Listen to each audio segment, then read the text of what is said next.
প্রচুর ফলন বৃদ্ধির জন্য চিচিঙ্গা গাছের 3G কাটিং করে দিতে হবে। চিচিঙ্গা গাছের গোড়া থেকে 10 থেকে 12টি পাতা হলে যে কাটিং করে দেয়া হয় তা হলো 2G কাটিং। কাটিং গাছের অগ্রভাগে করতে হয়। হাত বা ধারালো কিছুর সাহায্যে আপনারা কাটিং করে নিতে পারেন।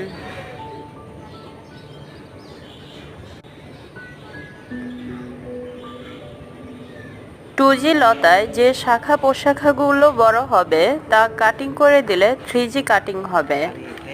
চিচিঙ্গা গাছে 3G কাটিং করে দিলে লতার সংখ্যা বৃদ্ধি পাবে, প্রচুর ফুল আসবে এবং ফলন বৃদ্ধি পাবে।